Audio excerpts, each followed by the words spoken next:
Hello সবাইকে, আসসালামু আলাইকুম। Welcome back to my new blog video. আজকে আপনাদের সাথে শেয়ার করতে যাচ্ছি আমার আজাইরা দিনের একটা ব্লগ ভিডিও। আর এই ব্লগটা তাদের জন্য যারা আমার মতো সারাদিন শুয়ে বসে দিন কাটাও, মোবাইল টিপা ছাড়া তাদের কোনো কাজ নাই, এক কথায় তারা সব আজাইরা থাকে, তাদের জন্য আমার এই ভিডিওটা। আর আজকের ভিডিওতে আমি দেখাবো সারাদিন আমি কি কি করে থাকি বাড়িতে। তো আজকে দুপুরবেলা হঠাৎ করে দেখি আকাশটা অনেক বেশি কালো হয়ে যাচ্ছে আর মনে হয় বৃষ্টি নামবে। আমাদের এদিকে প্রায় অনেক দিন পরে বৃষ্টি হচ্ছে, প্রায় 7 থেকে 8 মাসের মতো কোনো বৃষ্টি নেই। আজকে হঠাৎ করেই আকাশটা অনেক বেশি কালো হয়ে যাচ্ছে আর সবার নাকি বৃষ্টি পছন্দ। ভাই, আমার তো বৃষ্টি পছন্দ না। বৃষ্টি আসার আগে যে মেঘাচ্ছন্ন কালো আকাশটা দেখা যায় সেটাই দেখতে আমার কাছে অনেক বেশি ভালো লাগে। আর যখনই টাটকা রোদের মধ্যে এভাবে আকাশটা হঠাৎ করে কালো হয়ে যায় তখন মনের মধ্যে আলাদা একটা শান্তি অনুভব করা যায়, দেখতে অনেক বেশি ভালো লাগে তখন। আর এইরকম আকাশের অবস্থা দেখে যখনই আমি ঘর থেকে বের হয়ে ভিডিও করতে শুরু করি তখন আমার চোখের সামনে বারবার একটা জিনিসে পড়তেছিল, সেটা হলো এই দুইটা পাখি। এরা যে কত কষ্ট করতেছিল আর আমার মনে হয় ওদের কাছে অনেক বেশি ভয়ও লাগতেছিল, কারণ এই সময় অনেক বেশি জোরে জোরে বাতাস বাইতে শুরু করতেছিল।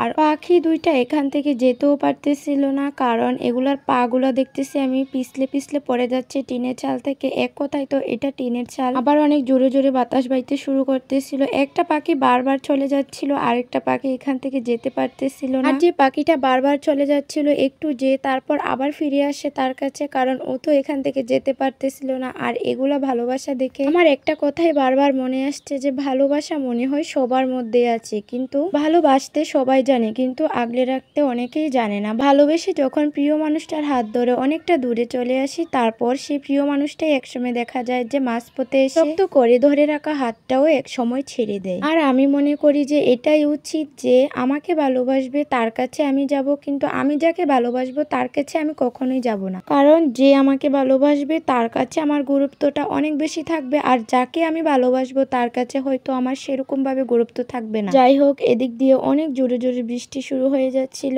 আর অনেক বেশি বাতাস বাইতে শুরু করতেছিল। এই দিক দিয়ে আমি একটু পর পর দেখতেছিলাম বৃষ্টিটা কি কমেছে নাকি আরো বেশি বাড়তেছিল। তো একবার বৃষ্টি বন্ধ হয়ে গিয়েছিল আর এদিকে সন্ধ্যাও হয়ে গিয়েছিল। বৃষ্টি হওয়ার পরে পানির মধ্যে হাঁটতে আমার কাছে অনেক বেশি ভালো লাগে। কার কার এভাবে হাঁটতে ভালো লাগে? যখন বৃষ্টিটা ছেড়ে দিয়েছিল তখন আমি একটু হাঁটতে বের হয়ে গেছিলাম পানির মধ্যে। আর এখন মনে হয় একটু পরে মাগরিবের আজান দিয়ে দিবে, তাই বেশিক্ষণ ছিলাম না, ঘরে চলে গিয়েছিলাম। যেহেতু অনেক বেশি বৃষ্টি হয়েছিল তখন কি করব ভেবে পাচ্ছিলাম না, তাই আমি বসে বসে হাতের মধ্যে মেহেদি দিয়েছিলাম, যেটা দেওয়ার সময় ভিডিও করতে পারিনি। আর আমি যেভাবে পেরেছি সেভাবে মেহেদির ডিজাইনটা করেছি। আর আজকে আপনাদের সাথে একটা গুরুত্বপূর্ণ জিনিস শেয়ার করব। সেই জিনিসটা হচ্ছে এই তেলটাকে নিয়ে কিছু কথা বলবো। আপনারা মনে হয় অনেকে এই তেলটা সম্পর্কে অনেক কিছু জানেন। এই তেলটার নাম হচ্ছে জাফরান হেয়ার অয়েল। কম বেশি আমরা সবাই এটাকে জাফরান তেল নামেই চিনি। আর এই তেলটা সম্পর্কে টিকটক, ফেসবুক, ইউটিউব সব জায়গায় অনেক ভালো ভালো রিভিউ দেওয়া ছিল।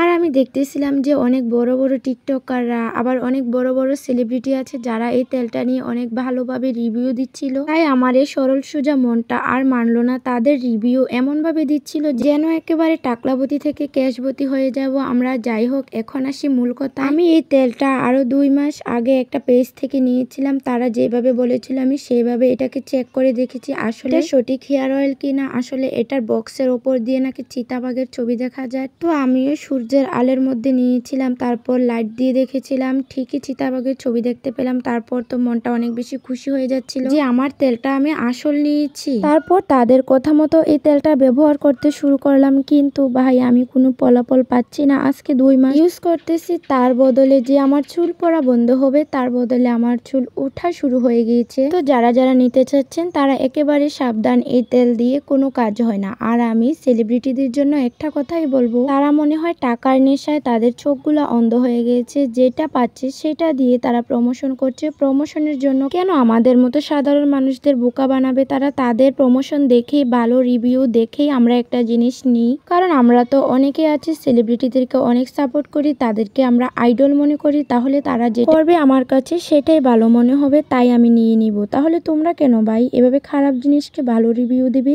দয়া করে আপনারা যে প্রোডাক্টগুলো নিয়ে কাজ করেন সেগুলো দেখে তারপর এগুলা রিভিউ দিবেন, আর প্রমোশনের জন্য ভালো ভালো প্রোডাক্টের রিভিউ দিবেন। তো আল্লাহ হাফেজ, আজকের ভিডিওটা এ পর্যন্তই। ভালো থাকো সবাই, দেখা হবে পরবর্তী কোনো ভিডিওতে।